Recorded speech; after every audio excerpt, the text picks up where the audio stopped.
துணை முதலமைச்சர் திரு உதயநிதி ஸ்டாலின் அவர்களுக்கு சில விஷயங்கள் புரியறதில்ல, திரும்ப திரும்ப சொல்கிறோம். இந்தியாவில் சமஸ்கிருத பல்கலைக்கழகங்கள் அதிகமாக இருக்குது. 10 ஆண்டு காலம் இவங்க யூபியில் இருந்த பொழுதும் கூட சமஸ்கிருத பல்கலைக்கழகத்தை திறந்தாங்க, தமிழ் பல்கலைக்கழகத்தை திறக்கலை. எம்ஹெச்ஆர்டியை பொறுத்தவரை எப்படி பணத்தை அலோகேட் பண்ணுறாங்கன்னா, பல்கலைக்கழகங்களுக்கு பணத்தை கொடுக்குறாங்க. தமிழ் பல்கலைக்கழகத்தை தொடர்ந்து நாங்கள் திராவிட முன்னேற்ற கழகத்திட்ட சொல்கிறோம், எம்ஹெச்ஆர்டிகிட்ட பேசி புதிய தமிழ் பல்கலைக்கழகத்தை திறங்க, பீகாரில் திறங்க, கவுஹாட்டியில் திறங்க, டெல்லியில் திறங்க. பல்கலைக்கழகங்களே திறக்கப்படாமல் நம்முடைய துணை முதலமைச்சர் வாயால் வட சொல்கிறார். அதிகமான சமஸ்கிருத பல்கலைக்கழகங்கள் முதல்லிருந்து இருக்குது, நாம் எதையும் திறக்கலை. கடந்த 10 ஆண்டுகளில் நம்ம புதுசாக எத்தனை பல்கலைக்கழகத்தை திறந்திருக்கிறோன்னு நீங்கள் பாருங்கள். காங்கிரஸ் ஆட்சி காலத்திலிருந்து இருக்கக்கூடிய சமஸ்கிருத பல்கலைக்கழகங்கள் தமிழை விட அதிகமாக இருக்குது. அதனால் நிதி அதிகமாக போகுது.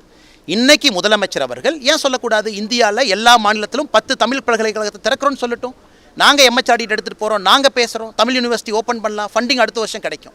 தமிழ் பல்கலைக்கழகத்தையும் திறக்க மாட்டாங்க, அதற்கான முயற்சி எடுக்க மாட்டாங்க. தமிழ்நாட்டுக்குள்ளேயும் தமிழ் பல்கலைக்கழகம் ஒன்று வச்சுருக்கோம், அதையும் 2-3 ஆக்க மாட்டாங்க. அப்படி இருக்கும் பொழுது எப்படி மத்திய அரசு நிதி கொடுக்கும்?